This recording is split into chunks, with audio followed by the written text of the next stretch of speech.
అందరికీ నమస్తే. బండి సంజయ్ గారు తన కొడుకు బండి భగీరథ్ కేసులో నా పేరు వాడొద్దు, నా పేరు తీయొద్దు అని ఒక ఆర్డర్ తెచ్చుకున్నారు సిటీ సివిల్ కోర్టు నుంచి. అసలు ఎందుకు? ఆయనకు ఆల్రెడీ డ్యామేజ్ జరిగిపోయింది. జరగాల్సిన డ్యామేజ్ బండి సంజయ్ గారికి జరిగిపోయింది ఆల్రెడీ. ఎందుకు జరిగింది అని అంటే మరి ఆయన వివరించిన తీరే, వాళ్ళ కొడుకును పోలీసుల ముందు ప్రవేశపెట్టకపోవడం, బాధ్యతాయుతమైన పదవిలో ఉండి, ప్లస్ దానికి రేవంత్ రెడ్డి సహకరించడం, ఇదంతా కూడా మనం చూస్తున్నాం. ఆయన కూడా మాట్లాడండి, రేవంత్ రెడ్డి కూడా మాట్లాడండి, అది కూడా మీకు చూపిస్తాను నేను. రేవంత్ రెడ్డి ఆ మాటలు విన్న తర్వాత అర్థమవుతుంది ఆయన ఎంత బాధ్యతారహితంగా రాష్ట్రాన్ని పరిపాలిస్తున్నాడు, అది కూడా అర్థమవుతుంది జనాలకి. ప్లస్ ఆయన అసలు ఏం చెప్పదలుచుకున్నాడు జనాలకు? కోర్టుకు పోయి ఆయన పేరు వాడొద్దు అంటే మొన్ననే కేటీఆర్ అన్నాడు ఒక మాట, కేసీఆర్కి పుట్టినవా అన్నాడు. ఆ తర్వాత ఇదంతా స్టార్ట్ అయింది. లాస్ట్కి బండి భగీరథ్ కేసులో తన పేరు తండ్రిగా వాడొద్దు అనే కాడికి తీసుకొచ్చినట్టే అది కర్మ రిటర్న్స్ అని చెప్పి అందరు సోషల్ మీడియాలో పెడుతున్నారు. అసలు ఏం జరిగింది అన్ని విషయాలు మాట్లాడదాం. ముందు సబ్స్క్రైబ్ చేయండి, షేర్ కూడా చేయండి. నా వెనక కనిపిస్తున్న ఆర్డర్ అయ్యేది, దానికి సంబంధించిన అఫిడవిట్ ఇది. బండి సంజయ్ కుమార్ ఇచ్చిండ్రు. దీనిలో చాలా కథ అంతా రాసిండ్రు. మొత్తం మా మైనర్ గర్లని ఒప్పుకున్నాడు. ఇక్కడ మైనర్ గర్లని ఒప్పుకున్నారు. పేరు బ్లర్ చేసినాం కావాలని, మనం చూపించొద్దు బాధ్యతగా. కాబట్టి కామన్ ఫ్రెండ్స్ అయినరు. తర్వాత వాళ్ళ ఇంటికి చాలా రాకపోకలు జరిగినాయి, అవన్నీ రాసిండ్రు. వీళ్ళ కొడుకు 27 ఏళ్ళు ఉంటాయి. ఇప్పుడు అమ్మాయి మైనర్ అని బండి సంజయ్ గారు కూడా కన్ఫర్మ్ చేసిండ్రు, పోలీసు వాళ్ళు కూడా కన్ఫర్మ్ చేసిండ్రు మైనర్ గర్లని. మరి 18 సంవత్సరాల లోపు పిల్లలతో 27 సంవత్సరాల అబ్బాయికి ఫ్రెండ్షిప్ ఏంటి ఫ్రెండ్షిప్? బండి భగీరథ్ గారు అంత ఇర్రెస్పాన్సిబుల్గా ఎందుకున్నాడు? బండి సంజయ్ గారు వాళ్ళ నాన్న కాబట్టే కదా, బండి సంజయ్ గారు కేంద్ర మంత్రి కాబట్టే కదా. ఇప్పటికీ 8 రోజులు అయింది, బండి భగీరథ్ గారు కనబడతలేరు అంటే దానికి అర్థం ఏంది? ఎందుకు కనబడతలేడు?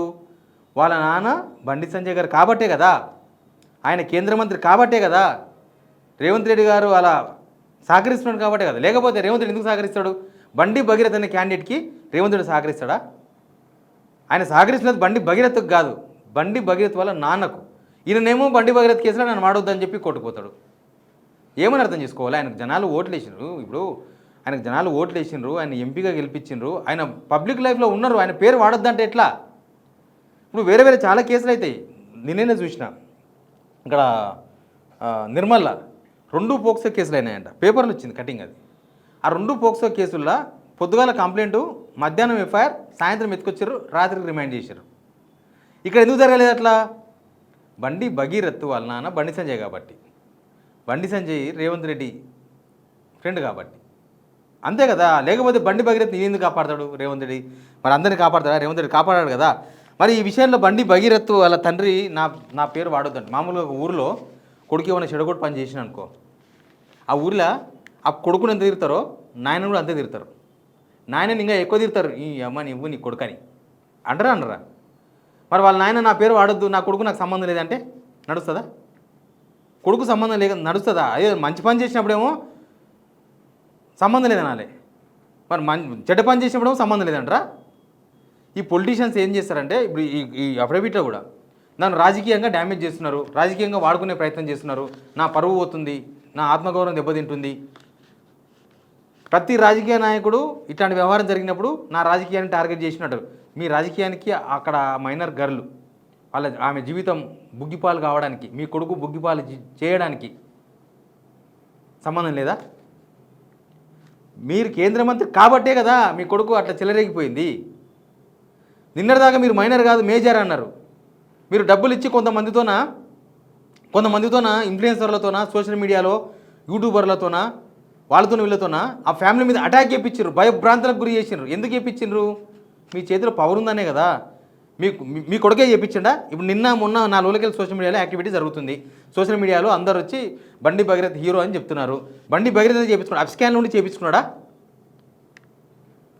మీరేగా చేయించింది, మీ సోషల్ మీడియానే కదా మొత్తం. ఇప్పుడు బండి సైన్యం, బండి కరీంనగర్ తోపు, బండి అది, బండి ఇది అని అవన్నీ మీ కొడుకువా మీవా? మీరే కదా సోషల్ మీడియాలో ఇవన్నీ చేయించినాయి. మరి మీరు మీ కొడుకుని సేవ్ చేసుకోనికే మొత్తం చేస్తారు. మీ కొడుకు తోపు అని చెప్పుకోనికి మీరే చేస్తారు, కానీ మీ కొడుకు మీద వచ్చే ఆ బండలు మీ పేరు వాడద్దు. ఏం లాజిక్ సార్ ఇది? ఎక్కడ లాజిక్ ఇది? మీ కొడుకు కేసుతో మీకు సంబంధం లేకపోతే మీరు ప్రధానమంత్రి ఆఫీస్లో ప్రధానమంత్రి మీటింగ్లో ఎందుకు మాట్లాడిండ్రు? ఆ మరుసటి రోజు కరీంనగర్లో జరిగిన హిందూ ఏకతా ర్యాలీలో ఎందుకు మాట్లాడినరు? ట్విట్టర్లో మీ కొడుకుకు సపోర్ట్గా ఎందుకు ట్వీట్ పెట్టినరు? ఇప్పుడు ఈ మీడియాని ఎందుకు మేనేజ్ చేసిండ్రు? సోషల్ మీడియా వాళ్ళని ఎందుకు మేనేజ్ చేసిండ్రు? రకరకాల ఇవన్నీ ఎందుకు జరిగినాయి? మీ కొడుకు కాకపోతే ఎందుకు చేసిండ్రు? మీరేమో మీ కొడుకుగా చేయాల్సిన కార్యక్రమాలు చేయొచ్చు, కానీ మీ కొడుకు కేసులో మీ పేరు వాడొద్దు. మీకు డ్యామేజ్ అవుతుంది, ఆత్మగౌరవం దెబ్బతింటుంది. ఆ ఫ్యామిలీకి ఆత్మగౌరవం లేదు, ఆ ఫ్యామిలీ డ్యామేజ్ కాలేదు మీరు చేసిన ప్రచారం వల్ల. అబద్ధ ప్రచారం మళ్ళీ అది.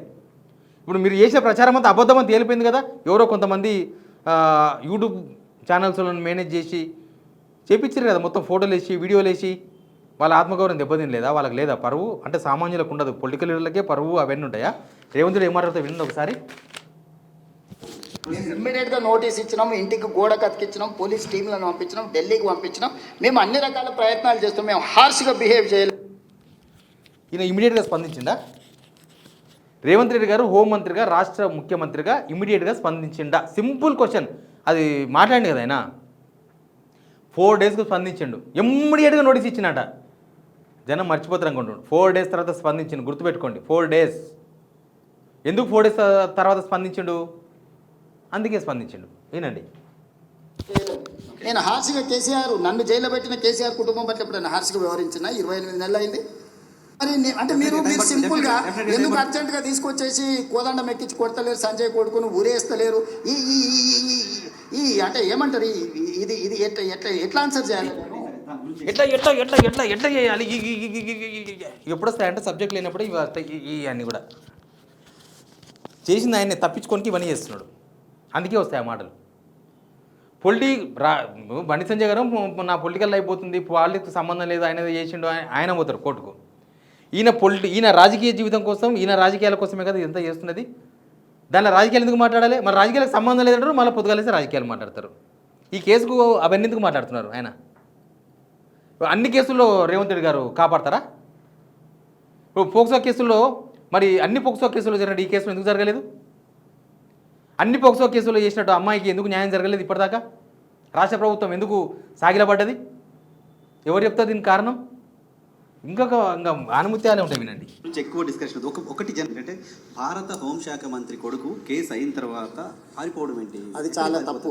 అది బండి సంజయ్ గారు నైతిక బాధ్యత తీసుకొని కొడుకుని వెంబడే విచారణకు పంపించాలి. నేను కూడా సూచన చేస్తున్న ప్రజాప్రతినిధిగా ధైర్యంగా ఎదుర్కోవాలి. పారిపోతే పరిష్కారం కాదు కదా. ఆ కేసు అయిన మరుసటి రోజేనా ప్రధానమంత్రితో కూర్చొని పగలవాడి నవీన్ పక్కన కూర్చోబెట్టుకొని బయటికి ఇట్లా మాట్లాడతారు. లోపల చేసే మొత్తం లోపల కార్యక్రమాలే చూసినాం కదా మనం. పీపీని పెట్టి 30 సెకండ్లు మాట్లాడించి చూడలేదా కేసులో? 30 సెకండ్లు మాట్లాడినంట పీపీ, పబ్లిక్ ప్రాసిక్యూటర్, ఈయన తరపున అడ్వకేటు. అవతల అడ్వకేట్కు మాత్రం అన్ని ప్రైవేట్ డేటా మొత్తం వచ్చేసింది. ఎక్కడికి వచ్చింది? ఈ అమ్మాయి ఆధార్ కార్డు, అమ్మాయిది రేషన్ కార్డు అంటే ఏంటంటే అన్ని డూప్లికేట్ అని పెట్టిండ్రు. వాళ్ళ మీద ఈ హోంమంత్రి ఎందుకు కేసు పెట్టలే? ఎందుకు చర్యలు తీసుకోలేదు హోంమంత్రి? ఎందుకు తీసుకోలేదు? మీ రాజకీయాల కోసమే కదా. మరి ఇప్పుడేమో అట్లెట్లా ఇట్లెట్లా? మొన్ననే కలిసి ఆ రోజే చెప్పాలి కదా. అప్పటికీ వాళ్ళ కొడుకు అబ్స్కాండ్ 8 రోజులు అయింది. అబ్స్కాండ్ 13వ తారీఖు రాలేదు, 15వ తారీఖు రాలేదు. మరి చెప్పాలి కదా. అన్ని సలహాలు ఇచ్చేది మనమే. ఈయన హోంమంత్రి కొడుకు కేసు పెడితే కరీంనగర్లో ఇమీడియట్గా ఫ్యామిలీ మీద కేసు బుక్ చేశారు ఈ హోంమంత్రి అండర్లా. మళ్ళీ ఇప్పుడు ఇట్లా మాట్లాడుతుండ్రు. జనాలకు అర్థమవుతుంది కదా డబుల్ స్టాండర్డ్ మాటలు. బండి సంజయ్ గారు కూడా నైతికత అనేది ఉంటుంది కదా, ఆ నైతికత వదిలేసిండు ఆయన. అన్ని రకాలుగా వదిలేసిండు. ఇప్పుడు వాళ్ళ అనుచరుని కేసుల్లోనో లేకపోతే ఆయన వెనక తిరిగే కార్యకర్త కేసుల్లోనో ఆయన పేరు వాడుతున్నారంటే నాకేం సంబంధం లేదు, ఏదో వెనక తిరిగిండు, నాతో ఫోటో దిగిండు అని చెప్పుకుంటారు కదా పొలిటీషియన్స్. అట్లా చెప్పుకుంటే నమ్ముతురు ఎవరన్నా. కానీ తన కొడుకు కేసులో తన పేరు వాడొద్దు, నాకు సంబంధం లేదు, నా పేరు వాడొద్దు అంటే వాట్ ఈస్ దిస్? ఆయన దీనికే బాధ్యత తీసుకోకపోతే, కొడుకుకే బాధ్యత తీసుకోలేకపోతే ఆయన దేశానికి ఏం బాధ్యత తీసుకుంటాడు? కరీంనగర్కి ఏం బాధ్యత తీసుకుంటాడు? తెలంగాణకి ఏం బాధ్యత తీసుకుంటారు? ఏముంటుంది? ఇంకా బాధ్యత లేనట్టే కదా. నిజానికి కూడా అది నైతికత. అసలు ఆయన రాజీనామా చేస్తే ఇంకా మంచిగా ఉంటుంది, ఇంకా మంచిగా ఉంటుంది. పొలిటికల్ కాదు, నైతికత గురించి చెప్తే, క్యారెక్టర్ గురించి మాట్లాడుతున్నాను నేను. అసలు ముందే వాళ్ళ కొడుకుని నిలబెడితే పెద్ద హీరో అవుతుంది బండి సంజయ్. అంతా డ్యామేజ్ అంతా అయిపోయిన తర్వాత ఇప్పుడు నాకు సంబంధం లేదు అంటే ఎట్లా? చేసిందంతా చేసి కొడుకును దాచిపెట్టి బండి సంజయ్ గారు తెలియకుండా ఆయన కొడుకు పోయిండా? అంటే ఆయన కొడుకును ఆయన కంట్రోల్ చేయలేకపోతుండా? మరి ఆయన కంట్రోల్ చేయలేకపోతే ఈ సోషల్ మీడియాలో వచ్చిన ఈ బండి సైన్యం పేరు మీద వచ్చిన ఏ రకరకాల పేర్ల మీద వచ్చిన ఆ వీడియోలు ఎవరు పోస్ట్ చేసిండు? బండి భగీరథ చేసిండా? ఏడ దాక్కొని చేసిండు? ఏ బండ కింద దాక్కొని చేసిండు? రేవంత్ రెడ్డి కనబడతలేదా? అవన్నీ ఎక్కడి నుంచి వస్తున్నాయి? ఆయన ఫోటో ఆయన ఫోన్ ఎవరి దగ్గర ఉంది? బండి భగీరథ ఫోన్ ఎవరి దగ్గర ఉంది? రేవంత్ రెడ్డి దగ్గర ఉందా? బండి సంజయ్ దగ్గర ఉందా? ఆ వీడియోలు ఎక్కడి నుంచి వచ్చినాయి? ఆ ఫోటోలు ఎక్కడి నుంచి సంపాదించారు? ఆయన ఫోటోలు బండి భగీరథ ఫోన్లోకి ఇలాగా తీసింది. ఫోన్ ఉంది కానీ మనిషి లేడు. ఎవరి దగ్గర ఉంది ఫోన్? ఎవరు ఆపరేట్ చేస్తున్నారు? పిల్లి కళ్ళు మూసుకొని పాలు తాగితే ఎవరు చూడలేదు అనుకోవద్దు. రేవంత్ రెడ్డి గారు ఏం మర్చిపోరు. అందరూ చూసినారు మీ బాధ్యత ఏంది, ఆయన బాధ్యత ఏంది. తెలంగాణ ప్రజలకు అర్థమైంది. Please subscribe.